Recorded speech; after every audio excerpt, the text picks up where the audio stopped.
Praise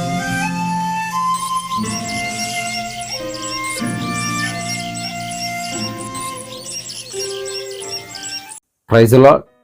పరిశుద్ధులైన యేసుక్రీస్తు వారి నామంలో అందరికీ శుభాలు ప్రకటిస్తున్నాను. అందరు ఎలా ఉన్నారు? క్షేమంగా ఉన్నారా? దేవుని యొక్క సహాయము, ఆయన కృప వలన మీరు క్షేమంగా ఉన్నారు అని నేను విశ్వసిస్తున్నాను.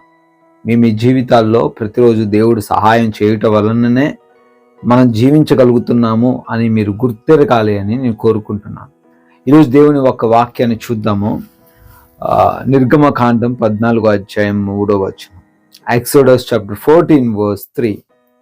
ఫరో ఇశ్రాయేలును గూర్చి, వారు ఈ దేశంలో చిక్కుబడి ఉన్నారు, అరణ్యము వారిని మూసివేసేనని అనుకొనెను. Pharaoh will think the Israelites are wandering around the land in confusion, hemmed in by the desert. Exodus chapter 14 verse 3. ప్రియమైన సహోదరి సహోదరులారా, ఇశ్రాయేలీలు ఐగుప్తును వదిలేసిన తర్వాత, ఐగుప్తులో నుంచి బయటికి వచ్చిన తర్వాత మోషే వారిని నడిపిస్తూ నాయకత్వాన్ని కలిగి ఉన్నాడు.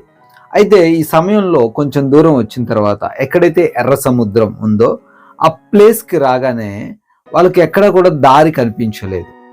ఇటు సైడు డిజర్ట్ ఉంది, ఇటు సైడు అడవులు ఉన్నాయి, ఎదురుగా ఎర్ర సముద్రం ఉంది. సో వారికి మార్గము లేకుండా ఉంది. ఈరోజు నీకు కూడా మార్గము లేని స్థితి ఉందా? నీ ఉద్యోగంలోనో, నీ వ్యాపారంలోనో, నువ్వు చేస్తున్న పనుల్లోనో, నీ కుటుంబ జీవితంలోనో అన్ని మార్గాలు బహుశా నీకు మూసుకొని పోయాయేమో. నేను ఎక్కడికి వెళ్ళలేకపోతున్నాను అని నువ్వు అనుకుంటున్నావేమో. అయితే దేవుడు అంటున్నాడు, నేను నీ మార్గాలు ఓపెన్ చేయబోతున్నాను.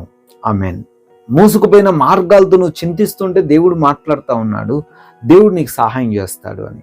శత్రువులు బహుశా అనుకుంటుండొచ్చు, ఈ మార్గాలన్నీ కూడా మూసుకుపోయాయి, ఇక వీళ్ళు ఏం చేయలేరు, వీళ్ళు ఎదగలేరు, వీళ్ళ స్థితి ఇంతే, వీళ్ళ అనారోగ్యంతో చనిపోవాల్సిందే, బాధల్లో ఉండాల్సిందే, కుటుంబం అంతా అల్లకల్లోలంగా ఉండాల్సిందే అని బహుశా నీ శత్రువులు నిన్ను గురించి ఆలోచన చేస్తున్నారేమో. ఇక్కడ ఫరో కూడా ఇశ్రాయేలీలు గూర్చిన ఈ సంగతిని విన్నాడు. ఎవరో ఆయనకి ఇన్ఫర్మేషన్ చేరేశారట. ఏమని అంటే, ఇశ్రాయేలీలు వీళ్ళందరూ కూడా అక్కడికి వెళ్ళిపోయి ఆగిపోయారండి, అటు వెళ్ళలో అర్థం కావట్లేదు, this is the best time to kill them. ఇప్పుడు వాళ్ళని చంపొచ్చు, లేదా వాళ్ళని తిరిగి తీసుకొని రావచ్చు, ఏదో ఒకటి మనం చేయొచ్చు అని చెప్పి ఫరో హృదయంలో అనుకుంటున్నాడట. ఈరోజు వాక్యం అదే చెప్తుంది.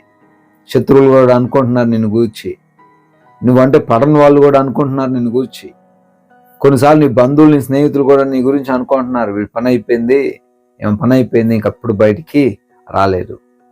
ఫరో కూడా అంతే అనుకుంటుంటే అక్కడ అద్భుతం జరిగిందండి. హల్లెలూయా. ఎక్కడ కూడా ద్వారం అనేది లేదు, ఎక్కడా కూడా ఓపెన్ ప్లేస్ అనేది లేదు.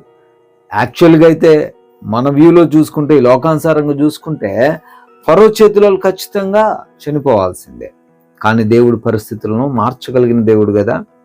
ఆయన ఆధీనంలో ఈ లోకం ఉంది, ఆయన ఆధీనంలో సముద్రం ఉంది, ఆయన ఆధీనంలో నీకు నీ పరిస్థితులు, నీ బలహీనతలు ఉన్నాయి. ఇలా చేంజ్ చేస్తే అవి మారిపోతాయి. దేవునికి స్తోత్రం. అక్కడ కూడా ఏ మార్గం లేదు అనుకుంటుంటే ఎర్ర సముద్రం 2 పాయలుగా చీలిందంట. దేవునికి స్తోత్రం. హల్లెలూయా. Praise the Lord. ఎర్ర సముద్రం 2 పాయలుగా చీలి దాంట్లో నుంచి వెళ్ళిపోతుంటే ఫరో మేబీ షాక్ అయి ఉండొచ్చు. ఇదేంట్రా, వీళ్ళకి దారే లేదనుకున్నాను, హౌ కెన్ దే గో, ఎలా వెళ్తున్నారు?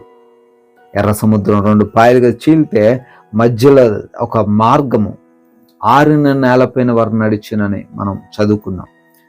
They go through the dry land. వెళ్తూ ఉన్నారు. ఫరో నేను కూడా వెళ్తాను, వాళ్ళే వెళ్తాను, లేదు నేను వెళ్ళలేను అనుకున్నాడు. మనకు తర్వాత జరిగిన విషయం తెలుసు. ఫరో ఆ యొక్క సముద్రంలో మునిగిపోయాడు. ఇప్పటికి కూడా ఆ అవశేషాలు సముద్రం అడుగు భాగాన ఎర్ర సముద్రంలో ఉన్నాయండి. ఇది ఒక చరిత్ర, ఇదేమి ఒక కల్పిత పాత్రలు, కల్పిత మ్యాటర్స్, స్టోరీస్ కాదు ఇది.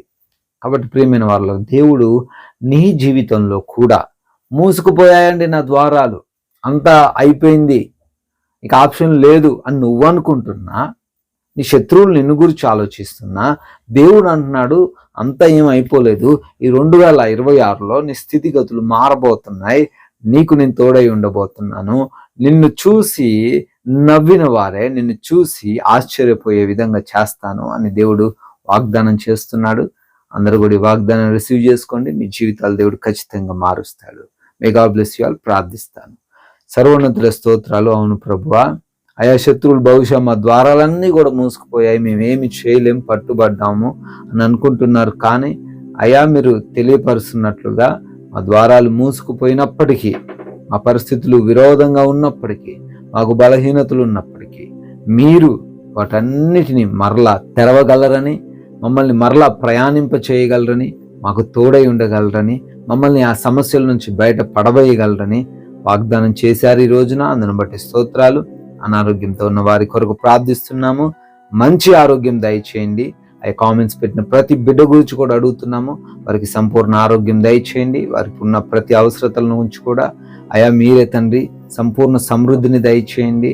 ఆయా కుటుంబ సమస్యల నుంచి విడిపించండి. ఈ రోజున బిడ్డలు చేస్తున్న ప్రయాణాలు, పనులను కూడా బహుగా ఆశీర్వదించి దీవించి మహిమ ఘనత ప్రభావాలు మీరే పొందుకోమని యేసుక్రీస్తు వారి మహిమ కలిగిన నామంలో ఈ ప్రార్థన అడిగి వేడుకొని పొందుకొని ఉన్నాం తండ్రి. Amen, amen. May God bless you all. దేవుడు మీ అందరినీ కూడా దీవించి ఆశీర్వదించింది గాక.